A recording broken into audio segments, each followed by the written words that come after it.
My name is Ruth Vasquez. I am 64 years old, and 9 days ago, my mother stood on my front porch for the first time in 26 years. She was 87. She had a suitcase with a broken wheel and a cardigan the color of oatmeal and a piece of paper folded into thirds in her right hand. That paper was not an apology. It was a list, handwritten, blue ink, 7 lines. Every single line had a $sign in front of it. The number at the bottom, underlined twice, was $680,000. She did not say she was sorry. She did not ask about my son. She did not ask about the daughter she has never met, who is 31 years old now and has her exact chin. She said, "Ruthie, we need to talk about what's fair." But here is what my mother did not know as she stood on that porch. For 26 years, I had been keeping a list of my own. Every card she sent back unopened, every phone call she let ring out, every funeral I found out about from a stranger, 31 items, all of them numbered, all of them dated, all of them sitting in a red cloth ledger book in the bottom drawer of my desk, 12 feet from where she was standing. She brought a list of what she wanted. I brought a list of what she did. Let me take you back to the summer I turned 22, the summer my family decided I was no longer one of them. Ashfield, Nebraska, population 1140, and that number had a 2 in it that was optimistic. 1 Lutheran church, 1 grain elevator you could see from 9 miles out, 1 diner on 2nd Street called the Bluebird, where the coffee tasted like it had been on the burner since the Eisenhower administration, and every man over 50 had his own stool. That was my whole world until I was 18. My father, Harold Delaney, owned the hardware store on Main. Delaney Hardware, gold letters on the glass, put there by his father in 1946. He wore the same green apron for 31 years, and he could tell you the aisle and shelf of any screw you named, blindfolded. He was not a talker. He was a nodder. You learned to read his nods the way farmers read clouds. My mother, Verna, ran the house, the church altar guild, and the Ashfield Ladies' Auxiliary with the same iron calendar. She decided who brought the ham and who brought the rolls to every funeral lunch in that town for 40 years. Nobody argued with Verna Delaney. Not once, not ever. My sister Bonnie was 3 years younger than me, and she was everything I was not. Loud, pretty in the way that photographs well. The kind of girl who was voted Harvest Queen and looked genuinely surprised about it. My mother adored her. My father called her Bertie. I was the quiet one. The one who counted the register drawer after close because Daddy's eyes were going. The one who got straight as in arithmetic, and never once got a party for it. I don't tell you that to be bitter. I tell you that so you understand the arithmetic of our house. In my family, love was a budget, and Bonnie was the line item that always got funded first. When I was 18, I got a bookkeeping scholarship to a 2-year college in Lincoln. First Delaney to go past 12th grade. My mother packed my footlocker herself and slipped a card down the side of it, the kind with violets on the front. On the back, in her good handwriting, she wrote 7 words. Come home soon. You belong to us. I kept that card for 42 years. It is still in my desk drawer, 3 inches from the red ledger. It was the last kind thing my mother ever wrote to me. I met Emilio Vasquez in the spring of 1984 in the parking lot of a laundromat on O Street because my car would not start, and he was the only other person there at 9 o'clock on a Tuesday night. He asked if I had a socket wrench. I said I had a nail file and a bad attitude. He laughed so hard he had to put his laundry basket down on the asphalt. He fixed my alternator in the dark in about 40 minutes, using a flashlight I held crooked the whole time because I could not stop looking at his hands instead of the engine. Emilio was 25. His people came up from Texas following the sugar beet harvest in the 50s and never went back. His father died in a grain accident when Emilio was 9. His mother, Alma, raised 4 children on a school cafeteria salary, and whatever she could sew at the kitchen table after 10 at night. Emilio was the oldest. He started working in a diesel shop at 14, and by 25 he could take apart a Cummins engine and put it back together and have parts left over, and the truck would run better than it did before. He was Catholic. We were Lutheran. He was brown. We were, as my mother liked to say without ever once hearing herself, an old Ashfield family. Our first real date was a plate of enchiladas at his mother's kitchen table, because he could not afford a restaurant, and he refused to lie to me about it. Alma put a plate in front of me before I had my coat off. She did not ask me one single question about my intention. She asked if I liked it spicy, and then she made it spicy anyway. I dated Emilio for 2.5 years. He met my parents exactly twice. The first time, my mother smiled so wide it looked like it hurt her, and she called him Manuel 3 times. His name is Emilio. The second time she got the name right, but she set it to the wall behind his head. My father shook his hand both times and said almost nothing, and I told myself that was just Daddy. That was just how he was with everybody. I told myself a lot of things that year. Bonnie was the only honest one in the whole house.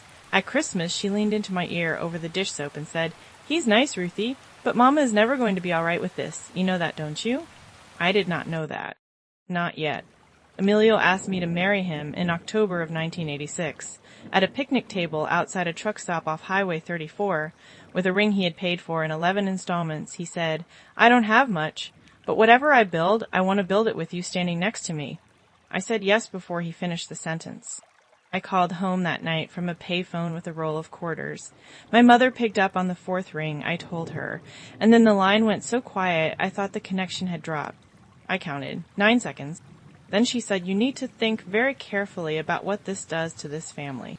Not congratulations, not tell me about the ring. A warning?" My father picked up the extension in the hallway. I heard him breathing. He cleared his throat twice and hung up without saying one word. 2 days later, Bonnie called me. "Mama's been in bed since Sunday. She won't eat. Are you satisfied?" I was. Actually, for the first time in my life, I was satisfied. But I did not say that. 11 days after that phone call, a letter came. Not a call. A letter. 4 pages. Cream stationery. My mother's Palmer method cursive. Every line straight as a fence post. I still have it. I could recite it to you in my sleep, but the part that mattered was at the bottom of the 4th page. "If you go through with this, you are choosing him over us. We will not attend. We will not pretend. And if you walk down that aisle, do not expect to walk back through this door. He is not one of us, Ruth. He never will be." She drew that line in blue ink on cream paper, and she expected me to stand on her side of it.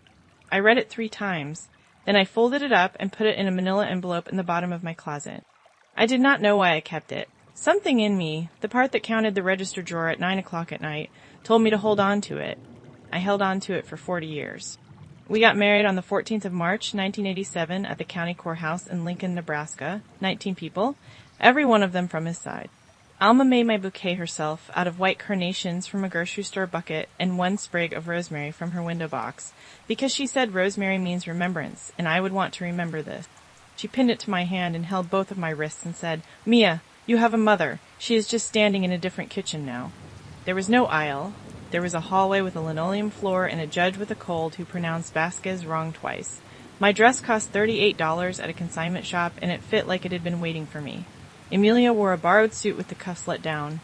The reception was in Alma's backyard with 2 folding tables, a sheet cake, and Emilio's uncle playing accordion badly and joyfully until 9 at night. That evening I sat on the edge of a rented bed and my hands would not stop shaking. Not from doubt. Never once from doubt. From grief. I had just done the biggest thing a person does, and the 2 people who raised me did not care enough to watch. 2 weeks later I mailed a photograph home. Emilio and me on the courthouse steps, both of us squinting, both of us grinning like fools. On the back I wrote, "We are happy. I hope someday you can be happy for us." It came back 9 days later. There was a red stamp across my own handwriting. Return to sender. I stood at that mailbox in the wind for a long time. Then I went inside, got the manila envelope out of the closet, put the photograph in with the letter, and wrote on a scrap of paper, Item 2, wedding photo returned, and the date. That was the beginning of the ledger. First year was the worst year of my life, and I have buried people. I called my mother 11 times. She never once picked up. Later I found out from a cousin that she knew my voice on the first ring and would just set the receiver down on the counter until it stopped. I sent a birthday card, returned. I sent a Christmas card, returned. I sent an anniversary card for their 30th, returned. My father sent one thing. A postcard from the hardware store with the store's own name printed on the front and on the back in pencil, 4 words. Your mother needs time. The postcard sat in my kitchen drawer for years, and I could not throw it away, and I could not stand to look at it. By the 2nd year, the manila envelope was too fat to close, so I went to the office supply store and I bought a red cloth ledger book, the kind we used to use at the hardware store for accounts receivable with the columns already ruled in. I glued the return envelopes to the pages. I numbered every item. I dated every item. I wrote what it was in blue ink and what happened to it in red. I want to say something here, because I know how it sounds. I was not building a case. I was not sitting up at night stroking that book and planning revenge. Most years I forgot it existed. It lived under the tax folders in the bottom drawer, and it collected dust like everything else down there. But I was a bookkeeper, and a bookkeeper does not throw away documentation, ever. Not because you plan to use it, because someday somebody is going to ask a question, and you had better be able to answer it with something other than your feelings. Emilio asked me once, maybe year 6, why I kept it. I told him the truth. I said, because someday our kids are going to ask why they only have one grandmother, and I don't want to give them my version. I want to give them the receipt. He thought about that for a while. Then he nodded. He was a mechanic. Mechanics keep service records. Benjamin was born in 1990. Clara came in 1995. Alma was at both hospitals before we were.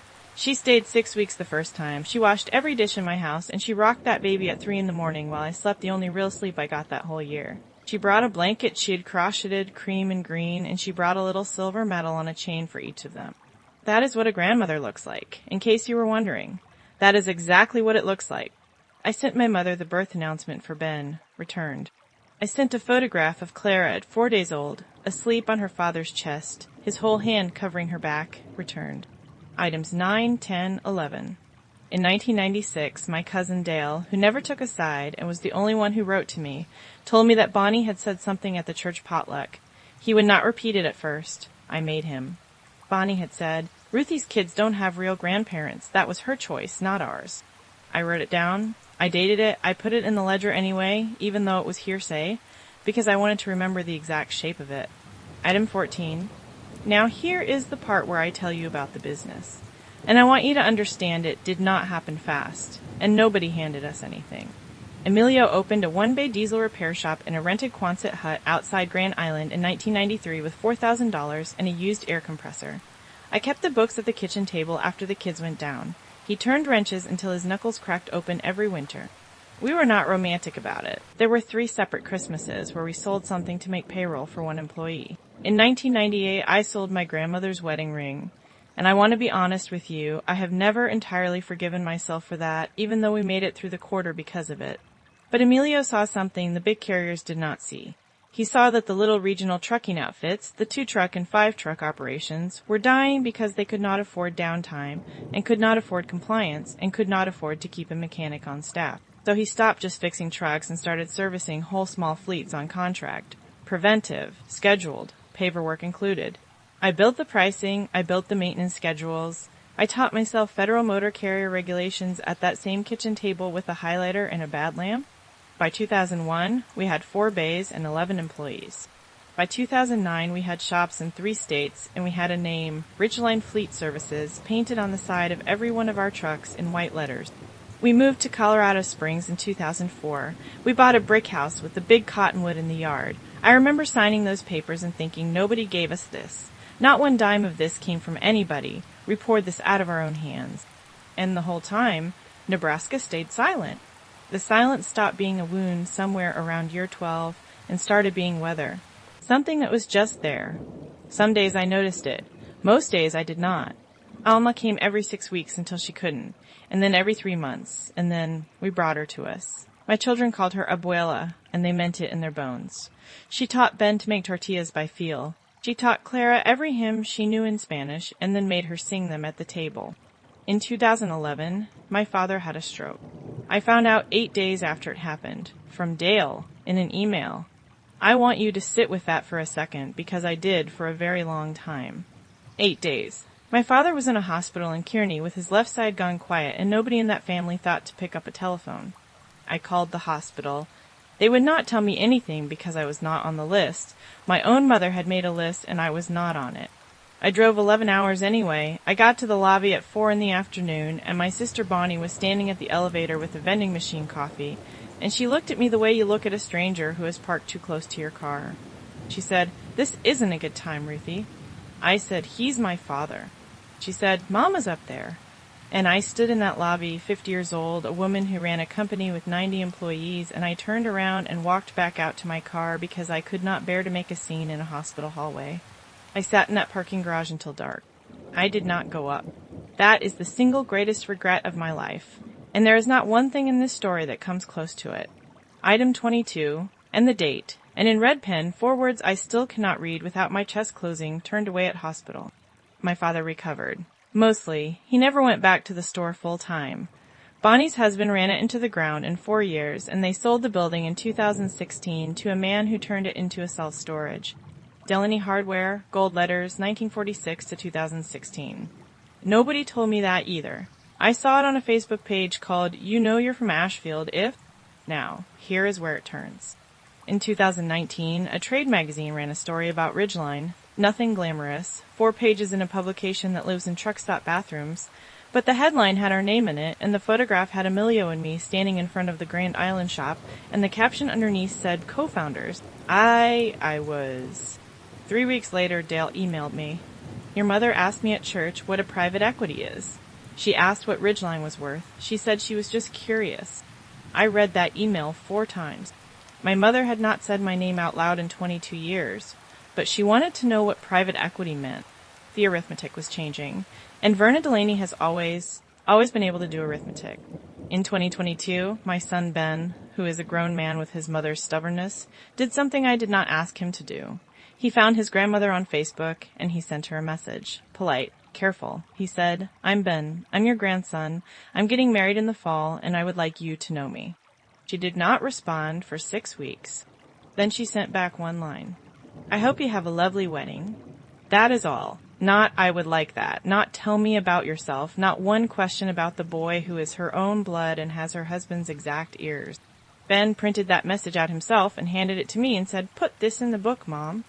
Item 26, and I have never been prouder and sadder in the same 10 seconds in my life. Then came 2024. And the offer.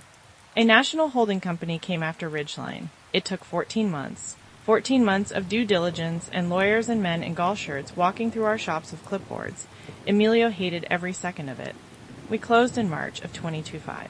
The number, after taxes, after the payouts we insisted on for every employee with more than 5 years in, was $38 million. $38 million. I ran those numbers 11 times. I was the CFO. It was literally my job to check the formula, and I kept checking the formula because it did not feel like something that could belong to 2 people who used to argue about whether we could afford the good coffee.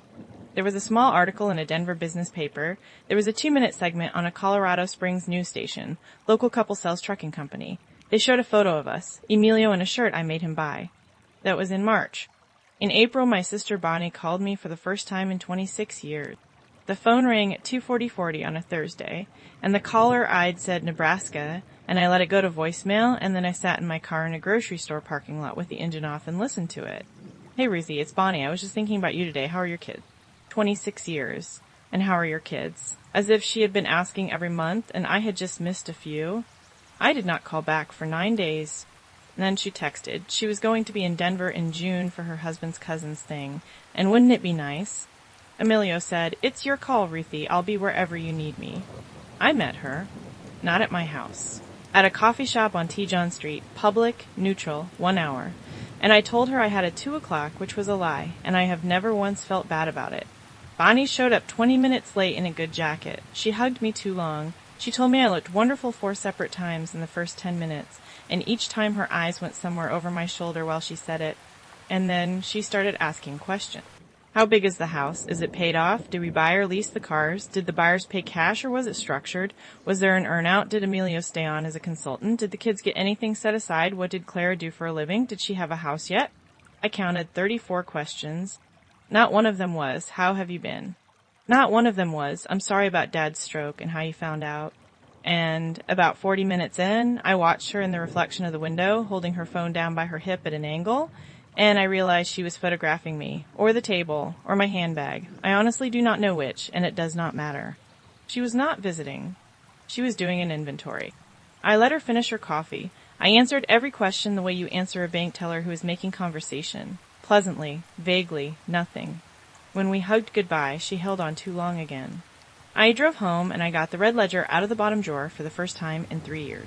Item 29, coffee with Bonnie, 34 questions, 0 apologies, photograph the table. And then, in August, Dale forwarded me an email chain. He had been included on it by accident because my mother is 87 and she uses reply all like a woman throwing seed to chickens. There were 14 messages over 5 days. I am going to tell you what was in them, and I want you to remember that these are the same people who sent back a photograph of a 4-day-old baby. Bonnie wrote, the sale was $38. That's public record. I found the filing.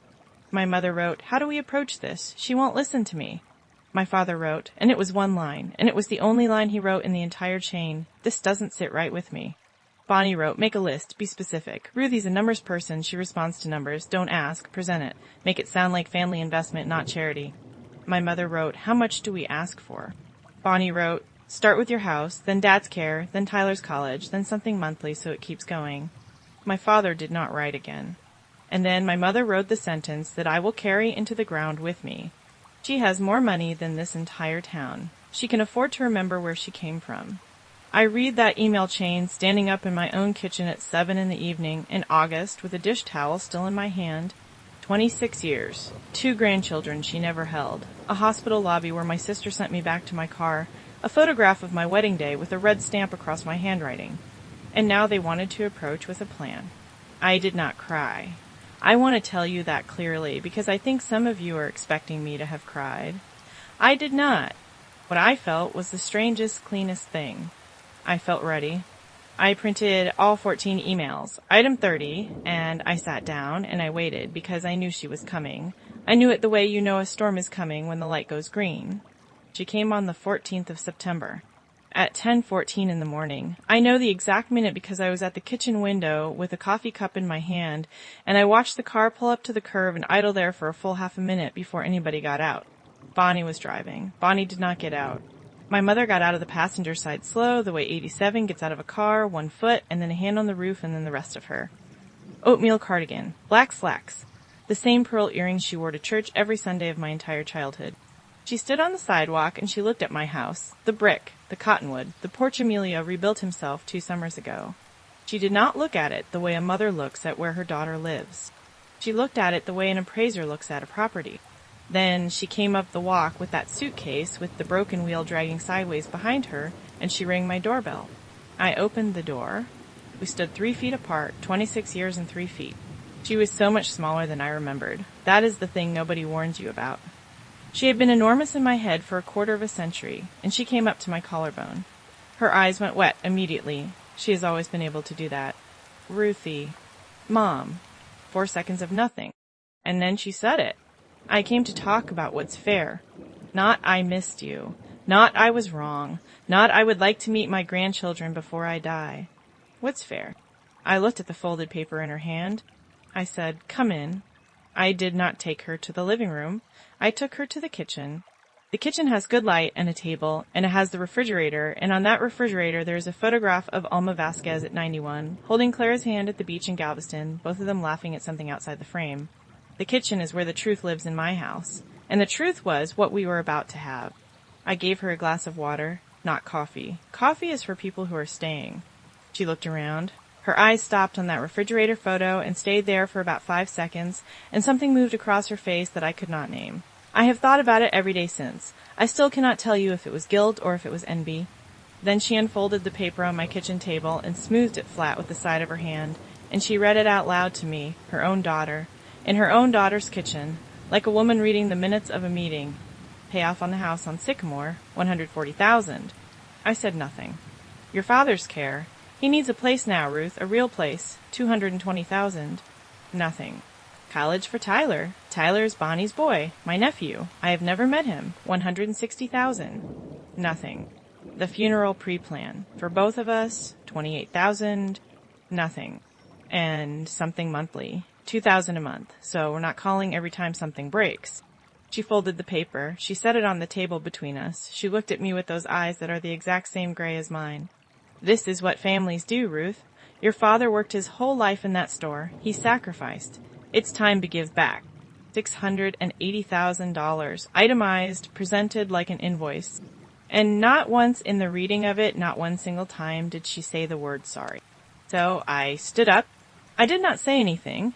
I walked down the hall to my office, and I opened the bottom drawer of my desk, under the tax folders, behind an old insurance binder, and I took out the red cloth ledger. It is heavier than it looks. 26 years is heavier than it looked. I carried it back into that kitchen, and I set it on the table right next to her list. 2 documents, side by side. Hers, 1 page, 7 lines, $680,000. Mine, 31 items, 26 years, 0 apologies receipt.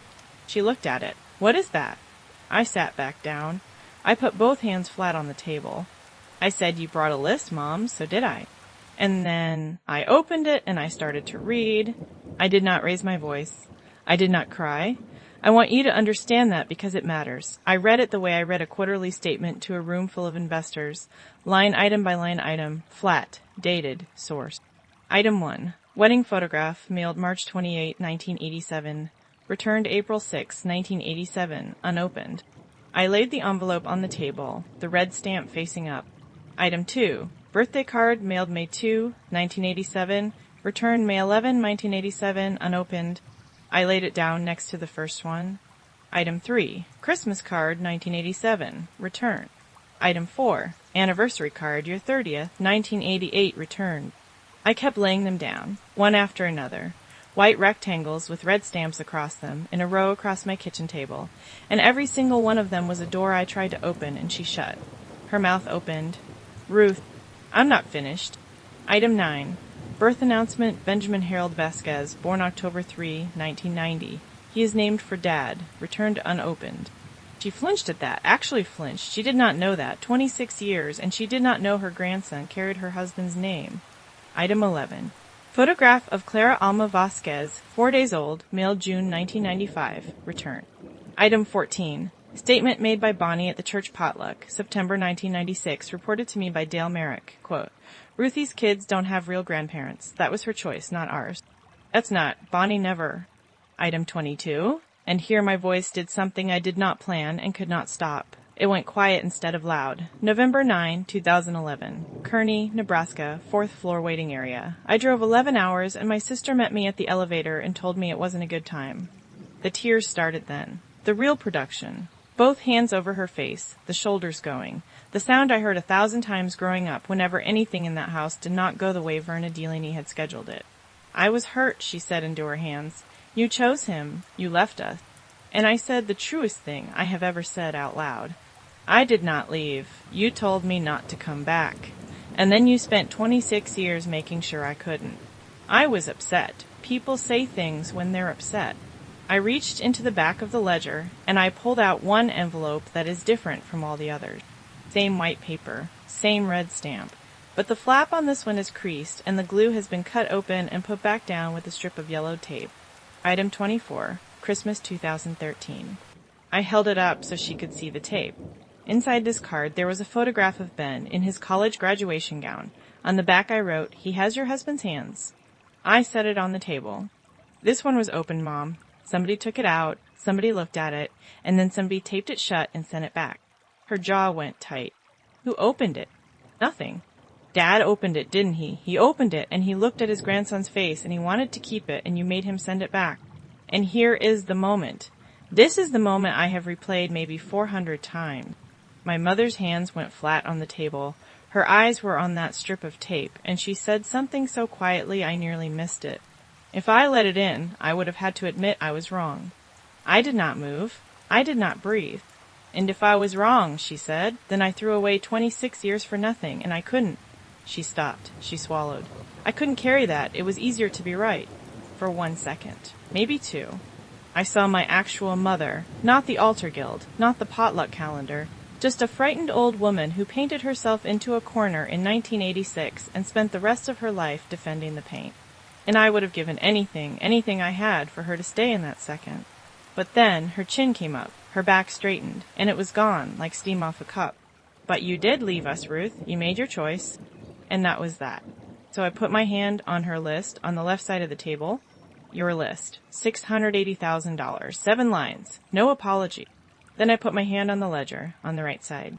My list. 31 items, 26 years, a hospital lobby, a grandson named for your husband that you didn't know about until 9 minutes ago. Her nostrils went white. After everything we gave you, the roof, the food, the school clothes. You raised me. That is not a debt. That is what parents do. We gave you everything. You gave me a card that said, come home soon, and then you told me never to come back. She had nothing. I watched her go through the whole card catalog in her head, every guilt trip she had ever used on me since I was 6 years old, and there was nothing in it that fit. And that is when the door from the garage opened and Emilio walked in. 67 years old, in a flannel shirt and work boots he does not need anymore, with a bag of hardware store screws in one hand because the porch rail was loose. He saw her. He saw the envelopes all over the table. He saw me. He did not say one word.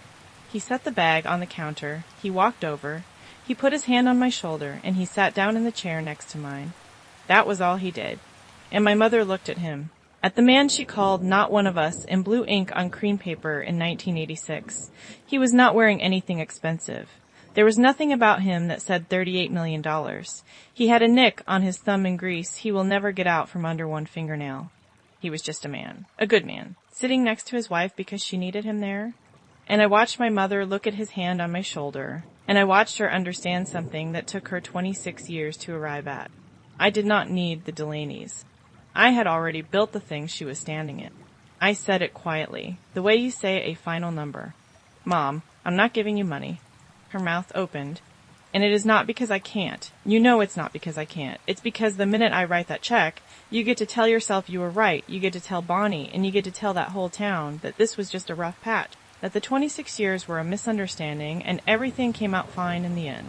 I picked up her list and I held it out to her. It was not a rough patch. It was a choice. Yours, every returned card, every ignored phone call, every photograph of your grandchildren that you looked at and put back in the envelope. She did not take it. It hung there in the air between us. And then I said the only part of this that I had actually practiced, but I'm not closing the door. I'm not you. If you want to know your grandchildren, really know them, not as a line on a financial plan. That starts with an apology, not to me, to them. And it doesn't start today. It starts the day you can say it and mean it. She took the list out of my hand. She folded it back into third. She picked up her suitcase. She walked to my front door, and she put her hand on it, and she stopped. She turned around. She opened her mouth, and she closed it, and she walked out. The door did not slam. It clicked. That is the sound of somebody leaving who knows she has lost something she cannot buy back. I stood in my kitchen with 31 white envelopes spread across the table and my husband's hand still on my shoulder, and I felt something I did not expect at all. I felt light. Now, there are 2 more things, and then I'll let you go. 11 days later, on a Tuesday morning at 9:14, my telephone rang, and it was my father. He is 89. His voice comes slower on the left side since the stroke. He said, "Ruthie." I said, "Hi, Daddy." And he cried, my father, who I have seen cry exactly twice in my life, once at his own mother's funeral and once when the store's roof came off in 91.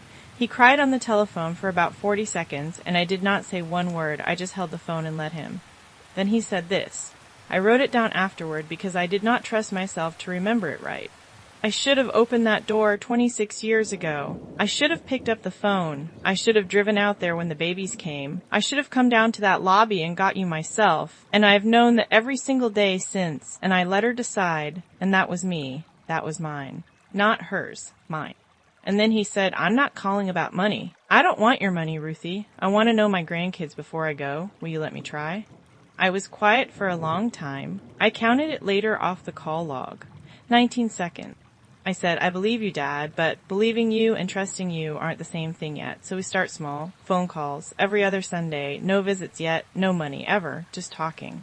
He said, that's more than I've got coming. I said, no, that's exactly what you've got coming, not one bit more and not one bit less. We have had 9 phone calls now. Last Sunday he talked to Clara for 26 minutes about the hardware store, and she asked him what a carriage bolt is, and I could hear him lighting up all the way from Nebraska. Bonnie sent 1 text, 1 line. You could have just helped. I did not answer it. Some messages are their own answer. And my mother? My mother has not called, not once. The silence is back. But this time, it isn't mine. It's hers. She's the one holding it now, and she can hold it as long as she likes. I said everything I had to say. The next move belongs to her, and I hope to God she makes it, because she is 87, and the clock in this thing is not on her side. The ledger is back in the bottom drawer. 31 items. I have not written a 32nd. I hope I never do. So here is what 26 years of silence taught me, and then I'll stop. Family is not the people whose last name you were born with. Family is not the people who find you when the number changes. Family is a woman named Ruth Vasquez who put a plate in front of me before I got my coat off, who crocheted 2 blankets for babies that weren't blood to her yet, who called me Maya for 38 years, and who is buried on a hill in Grand Island under a stone that says beloved mother and grandmother, and every word of that is true. Family is a man in a flannel shirt who does not say anything, who just sits down next to you, Family is the people who show up when your garage is cold and your hands are empty and there is nothing in it for them at all. It was never about the money. It was never once about the money. It was about who showed up. That is my story. 26 years, 31 items, 1 red ledger, and a woman who finally, at 64 years old, understood that she did not choose her husband over her family. She chose her family, and they just could not stand which one she picked.